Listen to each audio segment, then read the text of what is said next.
E aí, tudo bem? Olha, ei, o negócio é o seguinte, eu sou da geração Woodstock, então eu sou da geração é proibido proibir. Por isso, espero que ninguém fique interpretando a minha camisa. Eu uso a camisa que eu quero, a cor que eu quero, menos a verde que eu. Não é por causa de posição política, menos a verde, que daí atrapalha o chroma key do carioca aqui. Então, eu uso a camisa que eu quero. Nada com posição política e ninguém vai me proibir de usar essa ou aquela. Só a verde ali que o carioca não quer que eu use. O resto é proibido proibir. E estava pensando ontem, hoje eu vou falar um pouquinho sobre futebol. Espero que a minha irmã Deise, que não gosta de futebol, preste atenção, é que é sobre outro ângulo. É que hoje se fala tanto do empate da seleção brasileira com a seleção espanhola ontem. Aí atrás de mim estão duas realidades do futebol. Uma, o estádio Santiago Bernabéu, e a outra, o campinho de jogo. Eu, particularmente, estou falando de futebol hoje porque eu quero agradecer todas as likes, todas as visualizações de Facebook, de YouTube, com o qual eu fui premiado por vocês, meus amigos, alguns até desconhecidos, mas que me consideram seu amigo. Quero agradecer vocês todos sobre isso e ainda pensando no seguinte: claro que esse é um legado que ficou para mim do futebol, que me tornou uma pessoa conhecida de vocês, meus amigos, e outros amigos que até o trem da memória passou por cima e eu não me lembro. É assim, é a idade. Então, esses dois estádios aí, para mim, refletem a atualidade do futebol, que eu confesso para vocês, alguém vai ficar até estupefato, que é uma coisa que eu não gosto mais muito, não. Passei a minha vida inteira falando sobre isso e hoje não gosto mais. Não porque seja saudosista ou porque não existam os grandes craques, não, é que é uma realidade que mudou totalmente.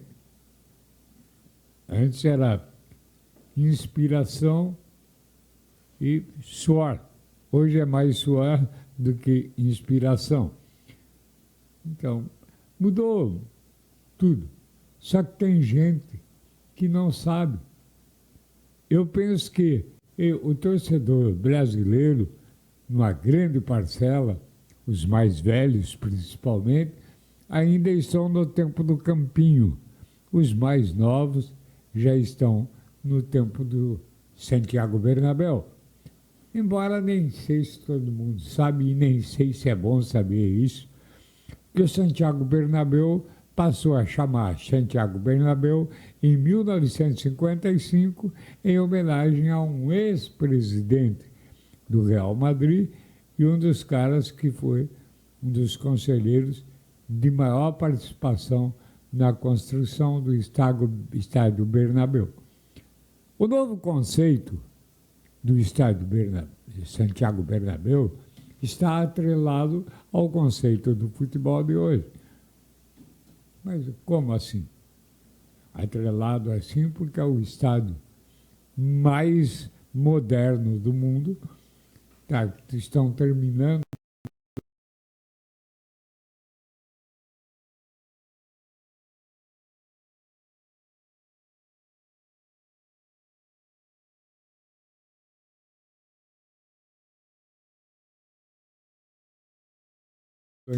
Eu falo Google na gozação e as pessoas às vezes pensam que eu não sei o que é Google, mas é gozação. Pergunta para o Google que o Google te diz o que é um gramado retrátil.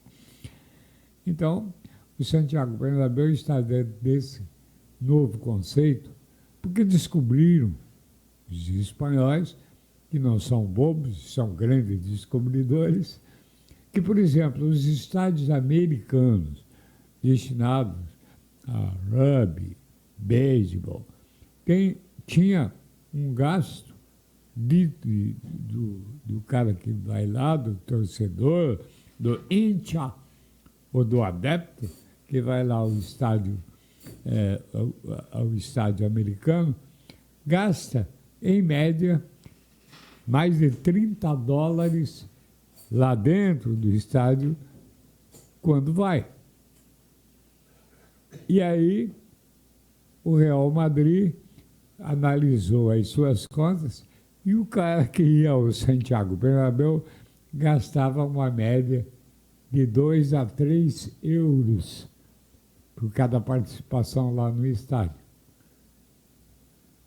Então, convocou os arquitetos, fez uma concorrência, anulou a primeira, depois contratou uma empresa alemã para esse conceito de explorar, entre aspas, o máximo possível dos seus frequentadores. Hoje, só para entrar no estádio Bernabéu, só para entrar, 134 euros. Só para entrar, não sei, pode não ter jogo, só para entrar lá, 134 euros. É uma graninha. O estádio, depois de pronto, terminado, vai custar 1 bilhão e pouco de euros. Quer dizer, o Brasil jogou ontem, esses meninos do Brasil jogaram ontem num estádio de 6 bilhões de reais. Então, mostra-se a nova face do futebol.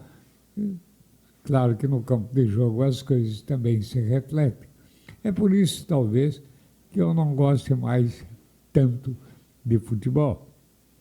Acompanha, sim, mas a maioria não tem nem conhecimento dessas coisas que eu estou dizendo. Também não interessa. O que interessa para os clubes é explorá-los. E o torcedor, o brasileiro principalmente, que ainda está muito arraigado ao futebol de ontem, acha que sabe tudo de futebol. Quer ver você assistir um jogo ao lado de um desses torcedores do Eu Futebol Clube, que tem, a maioria é Eu Futebol Clube. Ele entende mais do que técnico, do que jogador, do que árbitro, do que cronista, do que todo mundo.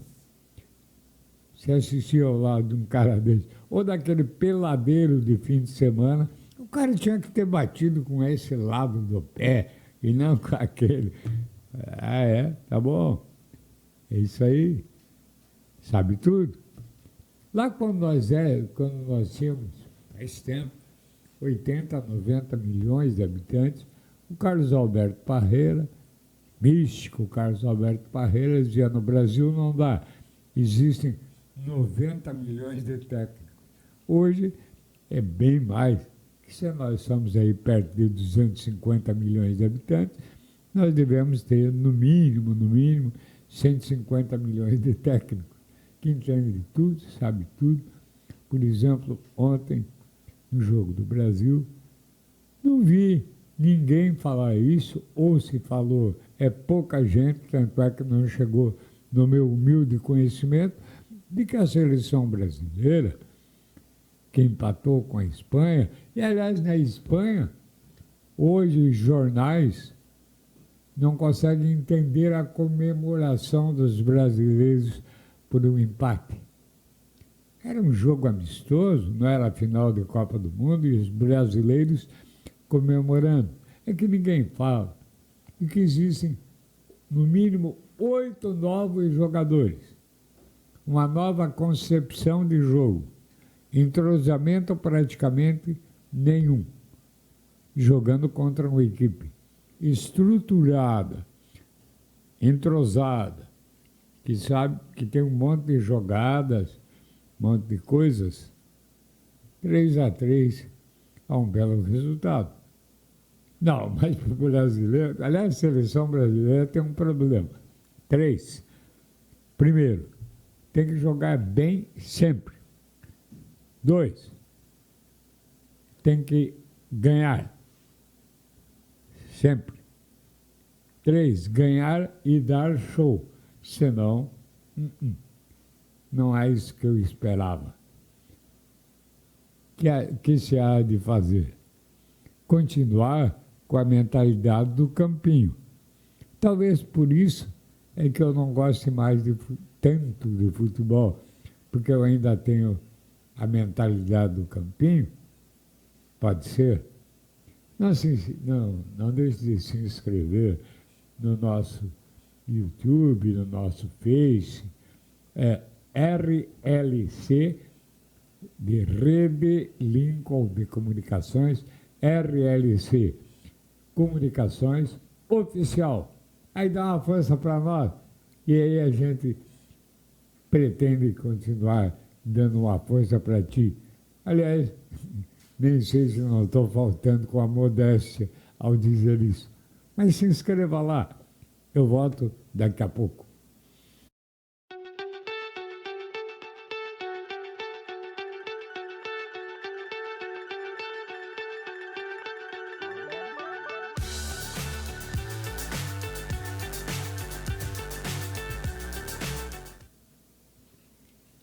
Ontem não é comemoração quem vai comemorar isso. Ontem foi relembrado que fez 20 anos da passagem do furacão Catarina aqui por Santa Catarina. Triste acontecimento. Mas nesses 20 anos, alguém fez 4 equipamentos praticamente cobrindo o estado inteiro para a prevenção desses fenômenos meteorológicos. É óbvio que não é infalível, que vão acontecer intempéries, mas alguém fez 4 equipamentos nesses 20 anos.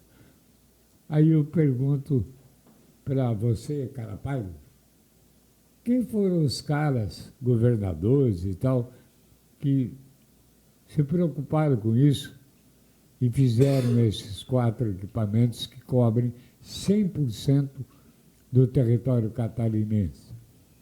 Não sei, eu acho que foi o bombeiro lá que fez o uso. São essas as respostas. Talvez se explique aí por que é que políticos fazem poucas coisas que são úteis à comunidade, mas tem pouco reflexo em relação à captação de votos. Me contaram que o falecido Vich Freitag dizia político só faz aquilo que está acima da terra. Isso é, o que é visível. Nós temos, não é histórico, não é estudo, é um chutômetro, mas eu tenho a impressão que nós temos sérios problemas de mobilidade e sérios problemas no nosso sistema viário, porque na nossa colonização os lotes eram enormes. Por quê? Porque o cara tinha que ter a sua casa, sua residência e dentro do seu lote a sua oficina, que geraria posteriormente esse grande parque industrial. Depois de muito tempo, os lotes, finalmente, código de posturas, vontades políticas, históricas, econômicas, passaram a ter 360 e agora 240 metros quadrados. E não é diferente onde a atividade não era industrial, influenciada pela colonização que como nós tivemos, uma colonização austríaca, germânica, austríaca, eram mais influenciados pela atividade agropastoril. E é por isso, talvez, que haja esses problemas todos de mobilidade, de sistemas viários. Uma causa. E a outra, porque sempre foi mais fácil, Juscelino Kubitschek, que eu diga, fazer uma indústria automobilística, fazer carros que rendem impostos, empregos, que dão voto. Não digo que não tenha que ter uma indústria automobilística, claro que tem que ter. O Chile, por exemplo, não tem indústria automobilística. É uma questão de território, sei lá. Então, é muito mais fácil você chegar a um ponto que com 300 pila por mês o cara financia um carro, quando ele termina de pagar nem existe mais o carro, mas isso dá voto. Esses equipamentos de prevenção de fenômenos climáticos, meteorológicos, não, porque a enchente vai dar. Meu Deus, aonde nós vamos parar? Não, aonde nós começamos? Será que existe ainda algum tipo de esperança? Sei lá. A esperança, como dizia aquele poeta uruguaio, filósofo uruguaio, a esperança existe, menos para nós. Vem aí, Osmarenco. Valeu, um abraço.